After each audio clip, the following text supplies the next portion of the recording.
Hello, everyone, and welcome to the Categorically Romance Podcast. My name is Bree, and I am joined by a love-inspired author, just fantastic, one of my favorite people to talk to. Author HEIDI MCCAHAN is back. HEIDI, thank you for joining me again today. I'm so happy you're here. Oh, thank you. Thank you for that wonderful introduction, Bree. It's a delight to chat with you again. Well, the last time you were here, the episode came out in November. So catch me up. Like, how were the holidays? How was your transition into the new year? Like, how has life been for you? I feel as though I blinked and it's June, which is different than how we lived during that certain terrible time that we endured recently when time just dragged. Yes, So, yes.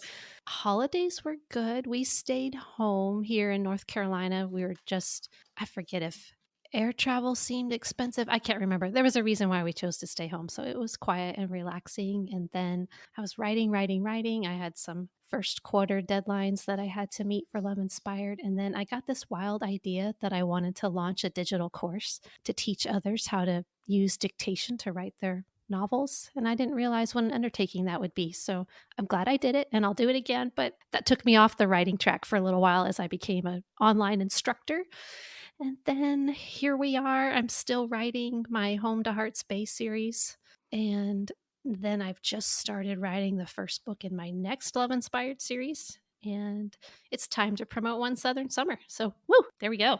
You have a lot going on. Okay, so first up, tell us about the course. Like, what was happening in life that you were like, I want to launch this course? And then, like, because I mean, I see a lot of in all kinds of spaces, writing spaces, like lifestyle and wellness spaces, like, people are always like, oh, I launched this course. So, as someone that's actually done the thing, tell us kind of like what you learned from that experience of embarking on that endeavor. So I have been lurking in the Amy Porterfield universe for a long time. She is a marketing expert. Her podcast is called Online Marketing Made Easy, and she basically teaches people, all kinds of business people, to build your newsletter subscriber list over time and to give away something free. Like I have a free story, a novella, if you subscribe to mine. And then I have some writing related things if people are more interested in a freebie for writing. And then I have a quiz to see what kind of reader you are. So everybody wants to have a newsletter subscriber list so that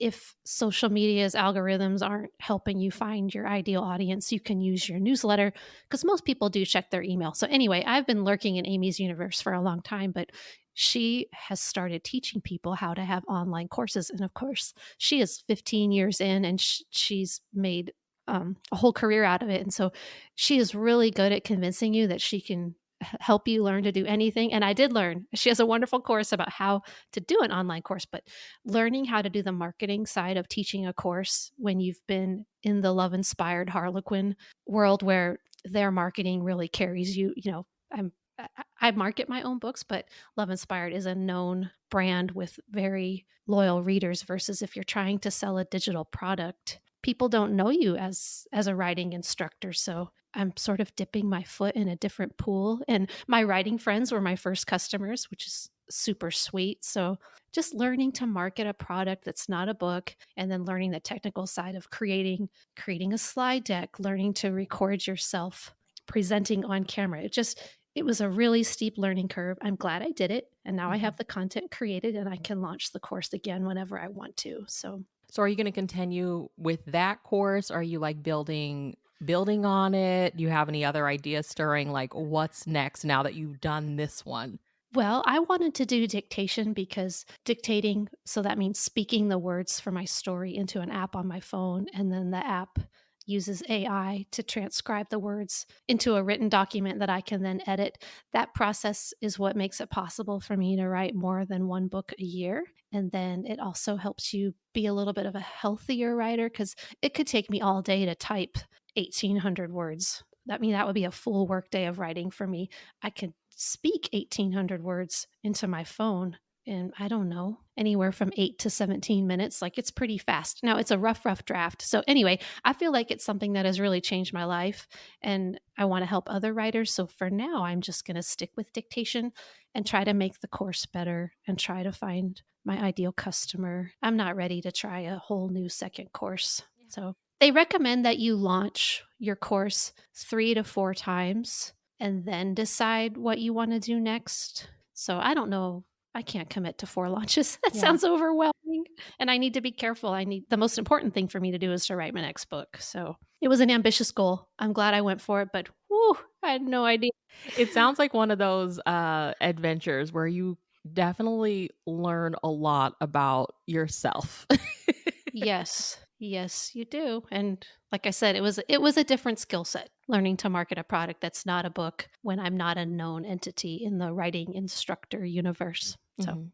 Yeah. This June, I mean, you did mention one southern summer. So, how are you feeling in these like weeks leading up to its release? I'm still in the, "Oh my goodness, somebody pinch me" phase because I have launched what I would call a big book, a trade length book before as an independently published author, but I've been doing the category romance books for 5 years now. So this is my first opportunity to have a book out that's closer to 100,000 words. So for readers, it's well over 300 pages versus a category romance for me is about 212. So it has a third person point of view. So there's a grandmother, her granddaughter, and then an adult guy each have a point of view in the story. So I'm really excited. I've just sent out lots of advanced reader copies, and Love Inspired is doing some marketing, and reviews are coming in. So I'm excited, but I'm also terrified.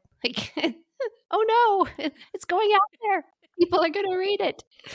Obviously, there's more writing that had to be done with this Yes. one. And I mean, you've done it before, like you said, but I mean, this is like you said, the first time you've done it like in the traditional world. So the experience of crafting this book, and now we're waiting for it to come out. Like the writing process, did it feel much different? I mean, you guys write so much as is as category writers. So when you're sitting down and writing a book that has more, word count and page length. Does it feel different at all? Or is it like, well, I'm already used to like writing so many books a year anyway. It's just doing it all at one time. Does that make sense? Yes, and Okay. that's a great question, especially so I think I started working on this book in 2016. I can't remember if we talked about this the last time we chatted, but I was falling asleep one night and I thought there was somebody by my bed, like somebody that's not my husband or my kids, and it was this character Avery, and she seemed so real that I really thought she was beside my bed, and I was like, this is bonkers. Like this doesn't happen. You're go to sleep. And and I was sort of like I was just getting started with I was in the process of writing and rewriting The Firefighters Twins, which was my very first love inspired book. It had been a contest entry, and so Shayna Asaro, my editor, had helped me work through the process of getting it to the point where she could actually buy it. So I was like, "You," to myself, I'm saying to this character, "You are gonna have to get in line, girl." And I have a lot of other things to do. yeah, like I am so far from being able to write a story like whatever you're about. And so then I would try, and then I got the idea for the grandmother, and I was like, okay, a grandmother and a daughter. All right. And so anyway, I would try to write the story as a straight romance, and it's really a women's fiction novel. And so that's a different dynamic. And then I would try to pitch the idea in person to editors at conferences, and they would just kind of look at me like, that's nice. You can just see it in their eyes, like, no. And then, so then I'm like, see, it's a terrible idea. Avery, go away. And then I would pick it back up again. The story just wouldn't leave me. And so eventually I asked Shayna if she would read it. And she said, when I have time, I'll read your first few chapters. So a lot of time went by, and then Love Inspired Trade became a thing, and they offered me a contract. So then I had to do some rewriting because then I understood, hey, here's the concept that you sold to Love Inspired. So that provides the framework for what you're going to write. Does that make sense? Yes, yes. Versus I now have all the puzzle pieces. They're a mess. They're all scattered all over the table. But before I had some pieces missing and I didn't know how to find them. But now we've identified this. It's going to be a Southern women's fiction novel. There's going to be 3 points of view. So that means less points of view from the guy. He's Mhm. still there. And then anyway, I could go on all day, but yes, it was very different. Well, And I that's did. like I mean, I'm like, keep going because that's exactly what I was thinking. I was wanting to like, I was thinking of as you were talking about it, I'm like, your writer brain has to like shift gears, right? Like, Yes. and I think there's something so special about women's fiction. I have a very close girlfriend that like that is her like heart and soul, and she's really the person that like made me fall in love with it. And I'm like, oh, it's so good. But like for you as a writer who is known for your romances, when you shift to women's fiction, like creatively, just can you talk about that? Because things have to change. The focus isn't on necessarily a romance. It's definitely there in most of the ones that I read, but I guess the journey itself is just so different. So for you as the writer, what does that look like?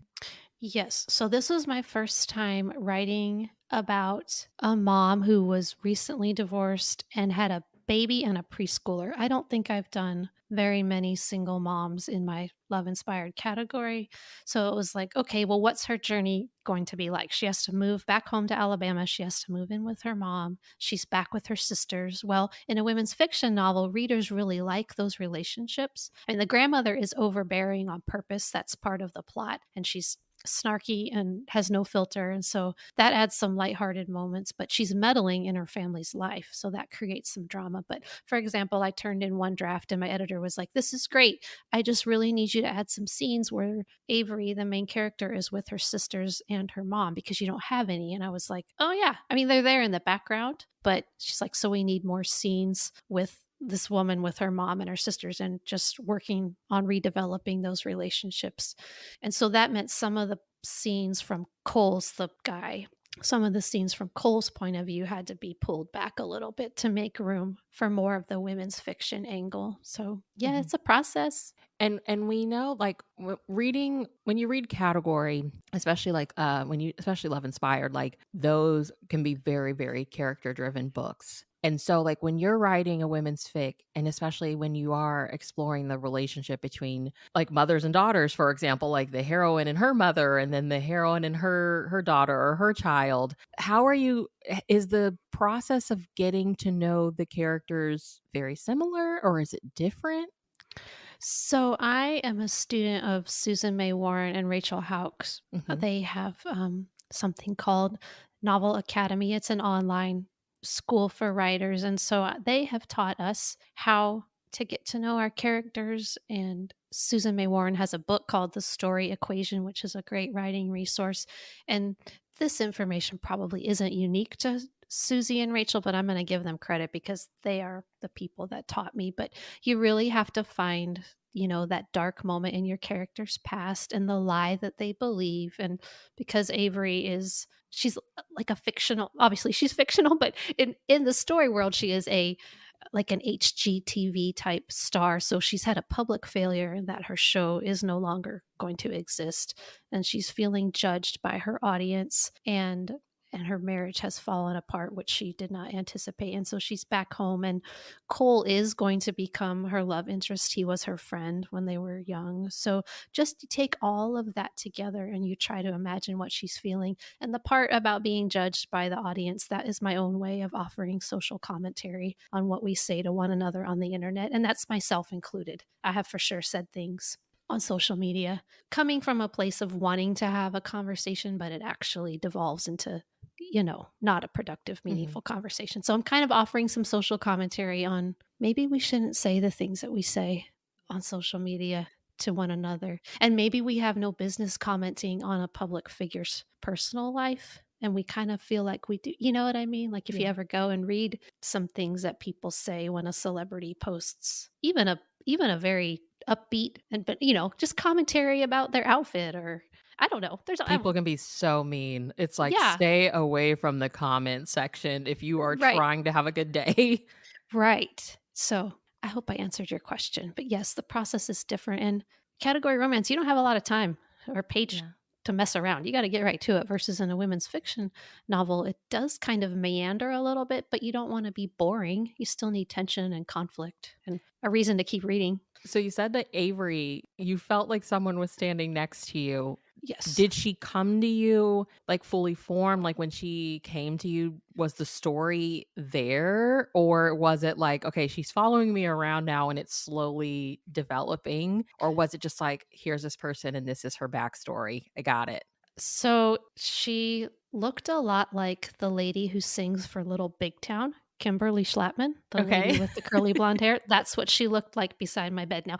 Not that my imagination did not see Kimberly standing there, but if I can describe a person who is famous, who looks sort of like Avery in my imagination, that's who it was. And she came to me with a backstory that her husband had decided that he was a gay man and he wanted to disclose that. And he wanted to have a relationship with someone. In fact, the someone that he has a relationship with in this story is his best friend and their business partner. So, yeah, that's and that's not a spoiler. That's in the prologue of the book.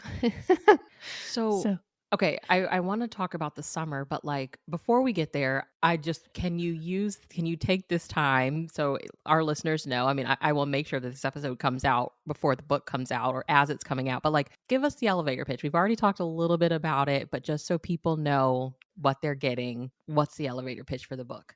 So I didn't write this, but it's on the back of the book and at the top of the product description Okay. if you shop online. But it's something like this is her second chance summer if she's ready for it in this utterly charming, warm, irresistible Southern fiction small town novel. I've I paraphrased love that that. a little bit. So I wanted to bring a little bit of awareness to human trafficking. So there is that element woven into this story because I was just walking one day and I was listening to a podcast about someone who was passionate about rescuing people who are victims of trafficking. And so I wanted to weave that in. So that's a little bit of a subplot, but mostly this is the story of Avery putting her life back together when her future is going to look nothing like she'd planned.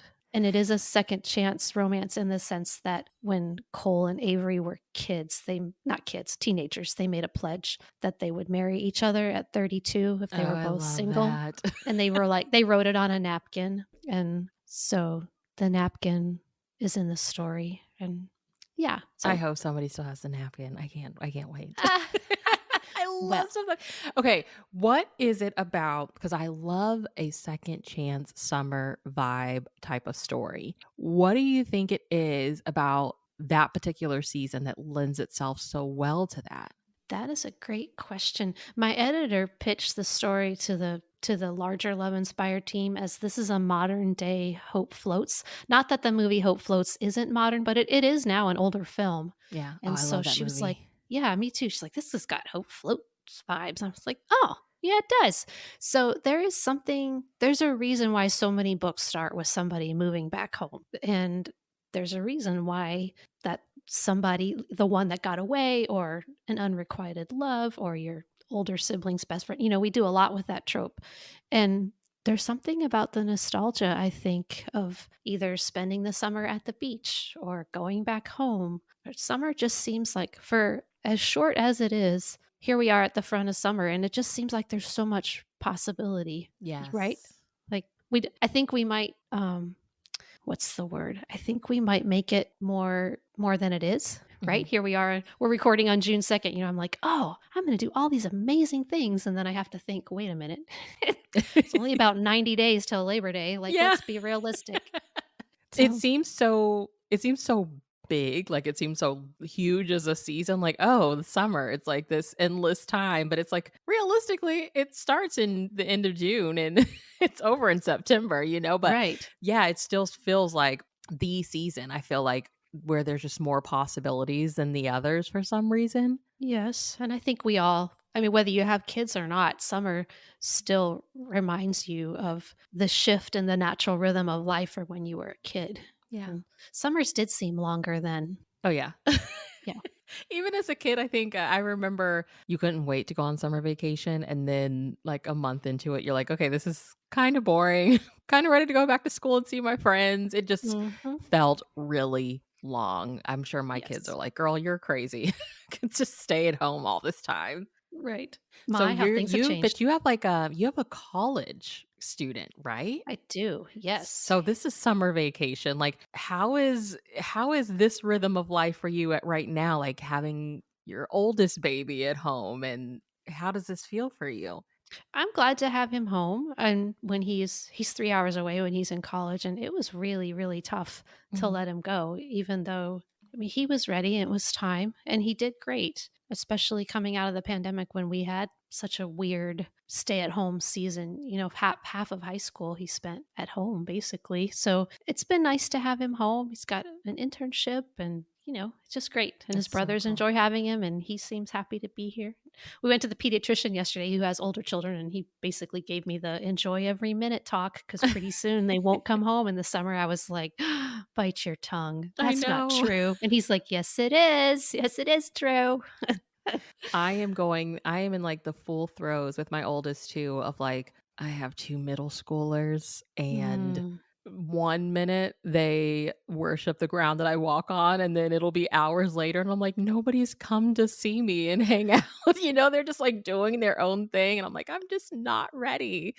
Luckily, I have a yep. 7-year-old who's still like, mom is God and I just wanna love on her all the time, but I'm like, with my Aw. oldest 2, it's like, "Oh, man, they really are growing up and I'm not ready.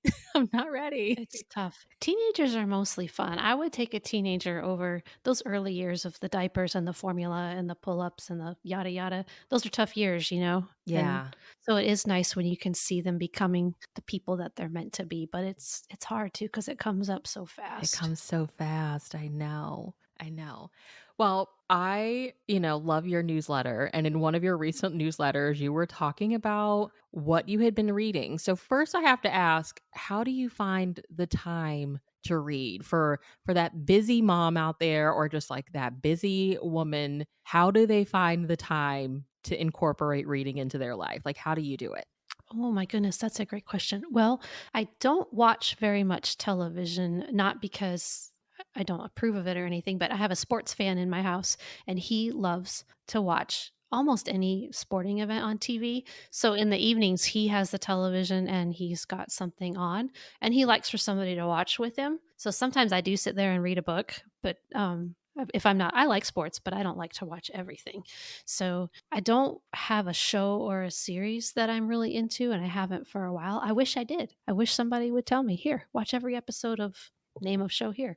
But I've had a NetGalley account for a long time, which for people who don't know, that's where you can download, if the publisher gives you permission, you can download an advanced copy and send it to your Kindle and read it. So I have access to those, and so then I feel like I should follow through on my end of the deal and read it and post a review. So sometimes I read out of obligation, to be perfectly honest, but those times are rare because I usually don't ask for a book that I'm not excited about. So I do read in the morning when I'm eating my breakfast instead of looking at social media.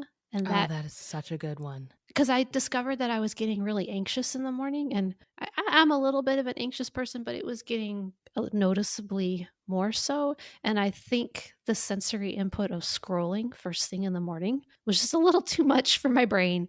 So I spend plenty of time on social media, but I don't start my day with it. So That is a good one. Yeah. I I read. don't think people realize like starting your day off that way. And especially like you said, like if you notice you're becoming more and more anxious, that probably has a lot to do with it. Yeah, I was getting a stomach ache in the car driving my son to school, and he wasn't the source of that. Like, it was Mhm. not an anxious car ride, and, I was like, "Huh, that's not great." So, sometimes I still make a mistake and just sort of like a robot hit a social media icon on my phone, and I'm like, "Wait, nope, we're not starting the day with this. This is for later." And so I always have an ebook I want to read, a paperback I want to read, and then I do listen to audio. So Laura Tremaine, she is an author and a podcaster, and she recommends just setting your timer for a few minutes. She recommends 20, but some people might find 20 to be overwhelming, but just set a timer for a few minutes and start reading. And after a while, you'll realize that you'll want to keep going past the time that you have set. So I Mhm. thought that was a great tip. So I try to share that, as there's just ways. In the car, I listen to an audiobook or a podcast instead of just a random radio station or something. Yeah. So, and I'm a fast reader. It's kind of part of my job, you know. Like to be honest, all the brilliant writers say you have to read voraciously, and I have really taken that advice to heart because it is something that I can control. There's a lot in the publishing industry you cannot control, but you can control how much you read and you can control how many words you produce. So if you had to describe like your current reading era, what are you gravitating towards the most, do you feel like? Like what would it be? So, to be perfectly honest, I want to write a dual timeline novel. So, not a time travel novel, but a novel that has two different timelines in it. And I want that to be the next book that I sell to Love Inspired. And I've struck out twice. Two of my ideas. Well, one was a contemporary idea that just they were like, you're close, but not quite close enough. We don't think we can take this book to market. That was just a contemporary women's fiction novel. And so the next time I tried a dual timeline idea, and my editor was like, nope, sorry, but please try again. So I'm really, really reading dual timelines. So that would be like Fiona Davis, Marie Benedict, Susan Meissner, Lisa Wingate, Patty Callahan Henry. Like the big heavy hitters have written Wow. some Yeah. great dual timelines. So I'm reading more historical combined with contemporary than I have read before. I love romance, of course. This time of year, my auto buy authors are releasing. So that's Ellen Hildebrand, Meg Mitchell Moore. Gosh, who else? There are so many great books coming out in June. Christy Woodson Harvey, hers is a July release. Oh yeah, I she's always got a big one that comes out around this time of year. Yes. Rachel Hauck, my mentor, she has a book releasing the same day as me, The Best Summer of Their Lives. I'm super excited about that one. Yeah, I could talk to you all day about that too. So for as an Ellen Hildebrand a newbie, like where should I start with her? Like what's one of her titles that you're like, try this one? Because she has like an entire shelf at my Barnes and Noble, and I'm like, I don't know which one. Boy, that's a tough one. I think I started with the Blue Bistro, which ended up being not one of my favorites. So Okay. I would not start there. I think I would go with last summer's release, The Hotel Nantucket. It's really good. Okay. And if you like audio, she has used the same narrator. Erin Barnett, I think is her name, or might be Erin Bennett, but the narrator is good. But if you have the time and the attention and you're willing to invest, she has a series that she set in the islands like St. John, and Winter in Paradise is one of the titles. I'm blanking on the others, but it's a family saga. It's really good, but it'll get you. I mean, you won't be able to stop. And so that's a 3-book commitment right there. But if you just want to go single title, Hotel Nantucket is her last summer's release, and then 5-Star Weekend I think comes out soon. Yeah, So for she's all of good. these like auto by authors, like if you had to try to narrow it down, like what is it that all of them deliver for you? Oh my goodness, I wish I knew because then I would recreate it myself. Obviously, readers love it.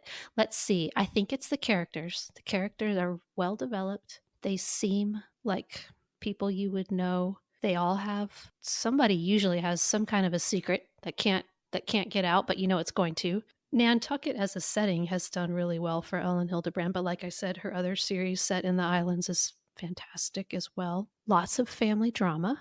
Mhm. The Hotel Nantucket has a ghost who's trying to not get revenge, but she's still in the ghost and she has a point of view in the story because, she wants to right a wrong. So she has the power to kind of manipulate things, but it's not enough to be really a paranormal type story. But that's a fascinating aspect I of the love book that that. not Yeah. everyone can do that and do it well. So what Um, books did you bring to like what did you want to share with us today? I am currently loving every minute of Same Time Next Summer. Okay. Annabel, I'm going to say Monaghan. I hope I am saying that properly. If I will it's make not, sure it's linked in the description, so it's fine. yes. Okay. Same time next summer. And if it's not out yet, it's going to be very soon. I am also loving Meg Mitchell Moore's new release, Summer Stage. And if I may plug a friend's book, Courtney Walsh has a book coming out very soon I called, love Courtney. oh, well, you do not want to miss The Happy Life of Isadora Bentley. Okay. And she is a very intelligent protagonist. She works in research at a university, and she comes across an article, something along the lines of, like 31 ways to be happy. And Isadora's like, that's ridiculous. That can't be. I'm going to prove that wrong. And then over time, people that she encounters in her life realize that she needs to come out of her shell. She's built this very protective little cocoon because she's been hurt before, but she thinks things that we all think, but sometimes they slip out. And she's socially awkward, but there's a romance, and it's lovely. And I mean, Courtney nails it every single time, but this one hits different, as the kids say, but in the best possible way. It's really good. So she kind of embarks on this list to prove it wrong. And then I'm Yes. assuming, oh, I love a good list. I'm so Yes. excited. It sounds so Yes. good.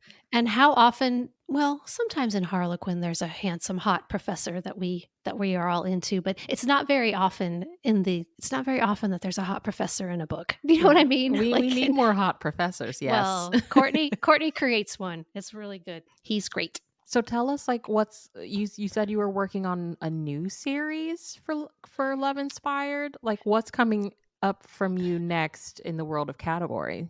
So I realized that I work ahead of what the reading audience can purchase. That's just the way the industry works. It takes us 9 or 10 months. No matter how fast we write, it takes about 9 or 10 months for them to produce the book and get it to market. So what's coming up for me for readers next month, July, I'll have the 4th book in my Home to Hearts base series. It's called Her Alaskan Companion.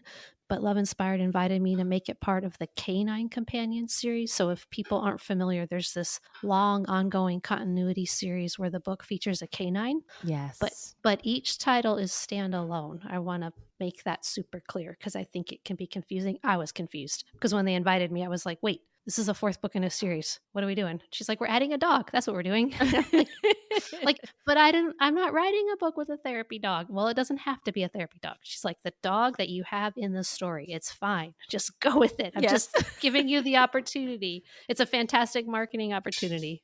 The books do really well, but I don't collaborate with any of my peers. Like, each of us in the Canine Companions series writes the same book we were going to write. There's just a book about a dog and the dog, and it's in the series. It is, and they put Canine Companions on the front cover, and it's a marketing bonanza. Then in February of 2024, the last book in my Home to Heart Space series, called A Baby in Alaska, will be out. And then that will be the end of Home to Hearts Bay. But when I signed my contracts, the 6th book that I signed a contract for was a book that they were like, well, we'll get to that. It's probably going to be the beginning of a new series. So it was time for me to start writing that this year. So it's the first book in a new series. So it's going to be in a town in central Alaska. It's a fictional community where people come if they want to climb Denali or go to Denali National Park, the mountain. So it's a gold rush town, former gold rush town. So that's really all I can tell you. I'm just getting started. I'm on chapter 4. Okay. In terms of writing, but I have to turn it in August, so I'm going to get cracking. Okay. Yeah. It'll be here before you know it. We're going to blink and it's going to be August. So Right. Tell everybody, like, where they can keep up with you online, and like, how do they subscribe to your newsletter, which I think is fantastic. Thank you for the wonderful newsletters that are delivered into my inbox. Thank you for saying that. You never know. You're taught, have a newsletter. You're like, okay, well, what do I put in it? So, yeah, it's always a work in progress. So people can find me at HeidiMCCAHAN.com, and there's a box on the right-hand sidebar where you can subscribe. And once subscriptions are confirmed, you'll receive a free novella. And I'm mostly on Instagram, HeidiMCCAHAN.author. That's the most fun for me in terms of social media. Yeah. And where the bookish people are hanging out. I have dipped my toe in the TikTok pool, but I don't quite get it. It's kind of lost its razzle dazzle for me. Yeah. So I enjoy consuming. I enjoy watching what people come up with on TikTok. But as an author, I'm like, I don't know. I'm not sure.